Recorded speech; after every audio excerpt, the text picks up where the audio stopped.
Hello everyone, welcome back to the Samajik Guru channel. आज हम करने जा रहे हैं क्लास 8th के एग्रीकल्चर का प्रैक्टिस पेपर 2।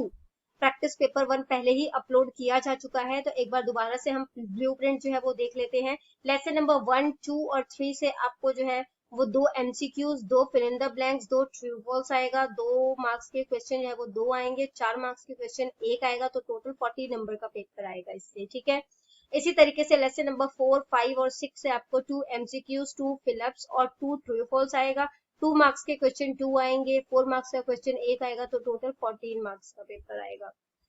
नेक्स्ट 7, 8 और 9 लेसन से आपको 2 MCQs, again 2 fill ups, 2 true false, 2 marks के क्वेश्चन 2 आएंगे, 4 मार्क्स का क्वेश्चन 1 आएगा, और ये टोटल ये भी 14 मार्क्स का है। 10 और 11 से आपको जो है वो एक MCQ, एक फिलअप, ट्रू फॉल्स कोई नहीं आएगा इससे, 2 मार्क्स का क्वेश्चन 1, 4 मार्क्स का क्वेश्चन 1, यानी कि टोटल 8 नंबर का आएगा। तो पूरा जो टोटल पेपर है आपका वो 50 मार्क्स का होगा। ठीक है, तो आपका पेपर पैटर्न जो है वो कुछ इस तरीके से होगा, जिसमें कि आपको ऑब्जेक्टिव क्वेश्चंस दिए जाएंगे पार्ट 1 में। ठीक है, और आपको ये 20 क्वेश्चंस जो है वो दिए जाएंगे। इसमें आपको fill in the blanks, true false और जो MCQs होते हैं उसमें क्वेश्चन पूछे जा सकते हैं। पार्ट 2 जो है इसमें आपको जो है वो 2 मार्क्स के क्वेश्चन आएंगे। ठीक है, आपने सारे क्वेश्चन अटेम्प्ट करने हैं, टोटल 7 है, तो पार्ट 2 जो है वो 14 मार्क्स का है। पार्ट 3 जो है इसमें आपने जो है वो सिर्फ जो है वो 4 क्वेश्चन अटेम्प्ट करने हैं। इंटरनल चॉइसेस मिलेगी आपको सेम चैप्टर से, और ये जो है वो टोटल 16 मार्क्स का है। तो आइए अब इसके सॉल्यूशंस जो है वो देख लेते हैं। सबसे पहला क्वेश्चन आपसे पूछा गया है, in which land does water stand for a long time. किस तरीके की जमीन पर जो है, यानी कि किस तरीके की मिट्टी पर आप कह सकते हो पानी जो है वो ज्यादा देर तक रुकता है, तो क्लेई सॉइल यानी कि चिकनी मिट्टी। How many acres are there in 1 hectare. 1 hectare में कितने एकड़ होते हैं? 2.5 एकड़। ठीक है, which is non renewable source of energy. Non renewable मतलब जिसको कि नया ना किया जा सके, जिसको दोबारा से ना बनाया जा सके, तो वो कोल और पेट्रोलियम दोनों है, तो both A and B. Which diseases can be cured by taking mushroom. Mushroom से कौन सी बीमारियां जो है वो ठीक हो सकती है? ब्लड प्रेशर की बीमारी। Which state is leader in honey production. Honey यानी कि जो शहद है उसको सबसे ज्यादा कौन सा स्टेट प्रोड्यूस करता है? Punjab. In which year India formulated standards for organic farming. Organic farming यानी कि जैविक खेती जो है उसके लिए इंडिया ने कब जो है इसके लिए स्टैंडर्ड्स यानी कि मापक जो है वो निर्धारित किए थे? तो इन 2004 में। नेक्स्ट क्वेश्चन है आपका, amount of salt to be added in lime pickle. नींबू के अचार में कितना जो है वो नमक जो है वो डाला जाता है? तो 20%। ठीक है, डैश मेक 1 कनाल। 1 कनाल जो है वो 20 मरलास जो है वो 1 कनाल बनाते हैं। सोलर लालटेन को 3 से 4 घंटे के लिए इस्तेमाल किया जा सकता है। 300 gram seed is required for 1 square metre. 1 square metre के लिए 300 ग्राम जो है सीड की जरूरत होती है। रॉक बी जो है स्पीशीज है बी की, ठीक है, जो कि बहुत ज्यादा एग्रेसिव होती है, मतलब कि खूंखार टाइप की होती है। ठीक है, wheat and rice is the main crop cycle in Punjab. Punjab का जो मेन क्रॉप साइकिल है वो है व्हीट और राइस, यानी कि चावल और कनक। इसके बाद है टोका is the name of machine use for fodder chopping and cutting. Fodder को काटने के लिए या उसको चॉप करने के लिए, छोटे छोटे टुकड़ों में काटने के लिए किस मशीन का इस्तेमाल किया जाता है? टोका। The sweetness of fruit is measured with a refractometer. Refractometer से जो है वो फ्रूट की मिठास जो है वो नापी जाती है। नेक्स्ट है आपका true false. The annual fruit production in India is 500 lakh tonne. तो जो इंडिया में जो फ्रूट का प्रोडक्शन है, फल का उत्पादन है, वो सालाना 500 लाख टन होता है, तो ये गलत है। Every person needs 300 gram of vegetables per day. हर इंसान को 300 ग्राम सब्जियों की हर दिन जरूरत होती है, सही है। The national centre for organic farming, organic farming का जो नेशनल सेंटर है वो गाजियाबाद में है, तो ये सही है। The nature of the Dumna fly is काम। जो डुमना फ्लाई होती है वो शांत स्वभाव की होती है, ये गलत है। सोलर कुकर का इस्तेमाल जो है वो खाना पकाने के लिए किया जाता है, सही है। एक कनाल जो होता है वो 40 मरला के बराबर होता है, ये गलत है।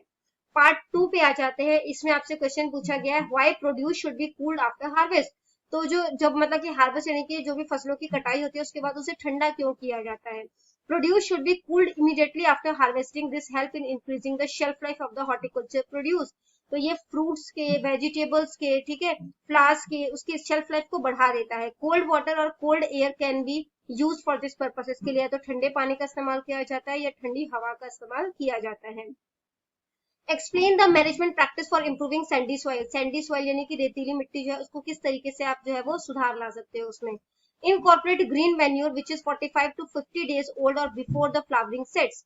तो यहाँ पर जो है ग्रीन खाद का जो है वो इस्तेमाल किया जाएगा। Apply well decomposed organic manure, ठीक है, बाय प्लोइंग। तो प्लोइंग मतलब कि हल जोतने के जरिए जो है वो मैन्योर, जो ऑर्गेनिक मैन्योर है उसको जो है वो डालना चाहिए। मैन्योर वर्ड होगा, ठीक है। Poultry manure, pig manure, compost यानी कि खाद, इन सब का इस्तेमाल किया जा सकता है। दालों को उगाया जा सकता है यहाँ पर, ठीक है। प्लॉट का साइज जो है वो छोटा होना चाहिए ताकि सिंचाई की जा सके प्रॉपर। जो सैंडी लेयर है उसका जो टॉप लेयर होता है, टॉप सैंडी लेयर होता है, उसको जो है वो कराहा की हेल्प से जो है वो हटा देना चाहिए, ठीक है। नेक्स्ट क्वेश्चन है कि what are the types of energy sources. Energy sources के कितने प्रकार हैं, कौन से मतलब प्रकार हैं और उसके एग्जांपल देने हैं। तो दो तरीके का एनर्जी सोर्स है, रिन्यूएबल एनर्जी सोर्सेज और नॉन रिन्यूएबल। रिन्यूएबल मतलब जिसको कि आप रिन्यू कर सको, दोबारा से जो है वो ला सको, और नॉन रिन्यूएबल मतलब जिसको कि दोबारा से ना बनाया जा सके। तो रिन्यूएबल हो गया जैसे बायोगैस, सोलर एनर्जी, क्योंकि सूरज से जो एनर्जी मिलेगी वो खत्म नहीं होगी, है ना। इसी तरह से केमिकल एनर्जी हो गया। तो ये हमारे पास काफी ज्यादा मात्रा में है और ये सस्ते होते हैं, ठीक है। और जो नॉन रिन्यूएबल सोर्सेज होते हैं जैसे कि कोल, पेट्रोल, इलेक्ट्रिसिटी, ये हमारे पास नेचर में लिमिटेड होते हैं, ठीक है। अगर हम इनको इसी तरह से इस्तेमाल करते रहेंगे तो एक टाइम आएगा जब ये खत्म हो जाएंगे। नेक्स्ट क्वेश्चन है name the health benefits of mushroom. Mushroom के क्या जो है वो हमारे शरीर के लिए फायदे हैं उसके बारे में बताना है। तो मशरूम जो होता है उसमें प्रोटीन, मिनरल और कैल्शियम, इसके अलावा जो मिनरल कौन कौन से, कैल्शियम, फास्फोरस, आयरन, पोटेशियम, ये सारे जो है वो पाए जाते हैं। These are also suitable for patient having sugar and blood pressure। तो जिन पेशेंट्स को शुगर की यानी कि डायबिटीज की शिकायत होती है, ब्लड प्रेशर की शिकायत होती है, उनके लिए मशरूम जो है वो वरदान साबित होता है। नेक्स्ट क्वेश्चन है how will you shift honey bee colonies to shady place during summer season. गर्मी के टाइम में जो उनका जो छत्ता है हनी बीज का, ठीक है, आप उनको शेडी एरिया में किस तरीके से शिफ्ट करोगे। To protect bees from heat in summer, colonies should be shifted to the thick shade by 2 to 3 feet daily। तो यहाँ पर जो है मतलब कि जो मधुमक्खियां हैं उनको गर्मी से के लिए उनके छत्ते को मतलब कि 2 से 3 फीट जो है वो डेली आप शिफ्ट करोगे, इकट्ठे करोगे तो सारी मधुमक्खियां बाहर आ सकती है ना।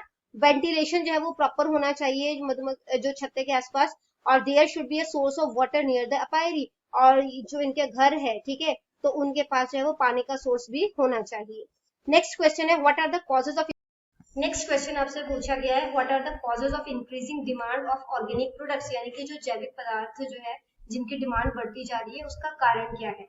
तो इसका कारण ये है कि लोगों को जो मॉडर्न एग्रीकल्चर प्रैक्टिसेस है, ये मॉडर्न होगा, ठीक है, जो आधुनिक जो आप कह सकते हो कि एग्रीकल्चर खेती बाड़ी की जो प्रैक्टिसेस है उसके बुरे नुकसानों का पता चलने लगा है। Purchasing capacity of the people have also increase. अब लोगों की जो है वो खरीदने की जो क्षमता होती है वो भी बढ़ गई है। This has led to the increasing demand for organic food products, और इसी वजह से जो है ऑर्गेनिक फूड प्रोडक्ट्स की मांग जो है वो बढ़ती जा रही है। नेक्स्ट क्वेश्चन है right the type of packaging in fruits and vegetables. तो किस तरीके की पैकेजिंग जो है फ्रूट्स और वेजिटेबल्स की होती है वो आपने बतानी है। तो फ्रूट्स और वेजिटेबल्स जो है उनको पैक किया जा सकता है उनकी सॉफ्टनेस साइज के आधार पर, जूट की बोरियों में, कार्डबोर्ड के बॉक्सेस में, प्लास्टिक के क्रेट्स में जैसे टमाटर वगैरह आते हैं, बैम्बू के बास्केट में, ठीक है, बांस की जो बास्केट होती है, लकड़ियों के बक्से में, ठीक है, या फिर क्लिंग फिल्म्स में जो है वो उसको लगाया जा सकता है। जैसे कि प्लास्टिक शीट होती है ना जो पतली सी लगा दी जाती है, जैसे कि आप मशरूम वगैरह खरीदने जाते हो तो उसमें क्लिंग फिल्म्स जो है वो लगा होता है। पार्ट 3 पे आ जाते हैं।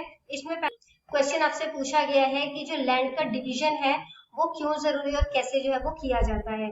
When there are 2 or more shareholders of a particular pieces of land, then land is divided as per the consent of the shareholders, that this is called division of land। तो जब एक ही जमीन को जो है वो काफी सारे लोग जो है वो मिलकर खरीदते हैं तो जितना जिसने पैसा लगाया है उतना लैंड जो है वो उसके हिस्से में आ जाता है, और इसको डिवीजन ऑफ लैंड कहा जाता है।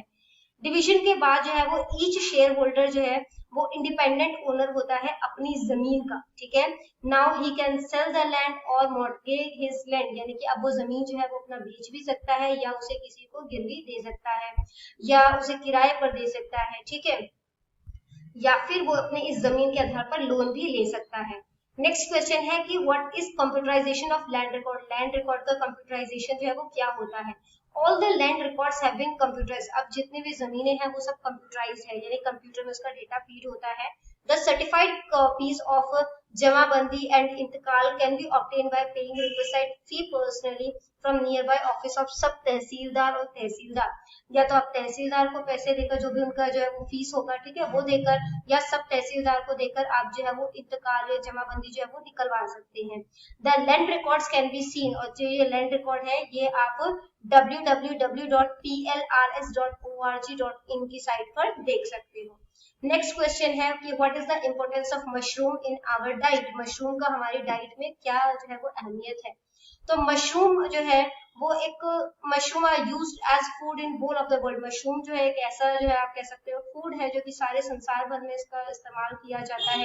इसके अंदर काफी सारे न्यूट्रिशन होते हैं और ये हमारी बॉडी को फिट रखता है। मशरूम में प्रोटीन बहुत ज्यादा क्वांटिटी में पाया जाता है और ये इजीली डाइजेस्टेबल है, यानी आसानी से पच जाता है। इसके अलावा मशरूम में potassium, calcium, iron, phosphorus, mineral और विटामिन सी भी काफी मात्रा में पाया जाता है। कार्बोहाइड्रेट और फैट जो होता है वो इसमें थोड़ी सी क्वांटिटी में होता है, और मशरूम जो होता है वो ब्लड प्रेशर और शुगर पेशेंट यानी कि डायबिटिक पेशेंट के लिए बहुत ही फायदेमंद होता है। नेक्स्ट क्वेश्चन है आपका कि why there is a need for the maintenance of farm machinery, farm machinery को मेंटेन करना जो है वो क्यों जरूरी है। To get more yield and income from agricultural produce, farm machinery plays an important role. तो ज्यादा उपज प्राप्त कर सके और उस उपज से जो है वो ज्यादा इनकम प्राप्त कर सके, इसमें मशीनरी जो है वो एक इम्पोर्टेंट रोल प्ले करती है, ठीक है। After the cost of land, next highest investment is in farm machinery. तो सबसे ज्यादा जो है वो इन्वेस्टमेंट एक किसान का उसके जमीन पर होता है, उसके बाद जो है उसकी मशीनरी पर होता है। अगर प्रॉपर तरीके से मेंटेन ना किया जाए इतनी कॉस्टली मशीनों को, तो वो जो है वो उसका पूरा फायदा जो है वो नहीं उठा सकता। Proper maintenance add to the working life of farm machine, अगर वो सही तरीके से मेंटेन करके रखेगा तो वो मशीनरी जो है वो लंबे टाइम तक चलेंगी, ठीक है। Repair of damage machine cost more, क्योंकि अगर डैमेज होगा, सही तरीके से नहीं रखिएगा तो क्या होगा कि डैमेज होना शुरू हो जाएगा, जिसकी वजह से उसको रिपेयर करने में जो है वो ज्यादा खर्चा लगेगा। Machine should be maintain at the end of the season, machines को जो है उसके सीजन जब खत्म हो जाता है, जैसे खरीफ क्रॉप काटा या रबी क्रॉप काटा, उसके बाद जो है उसकी मतलब की सफाई जो है वो सही तरीके से करनी चाहिए, उसको सही तरह से मेंटेन करना चाहिए, ताकि जब अगला सीजन आए तो why repair of machinery should be done before it's storage, कि मशीनरी को रिपेयर करके क्यों रखना चाहिए स्टोर करने से पहले। तो machine should be got repaired at the end of the season and before storing it, so that we get a ready machine at the beginning of next season.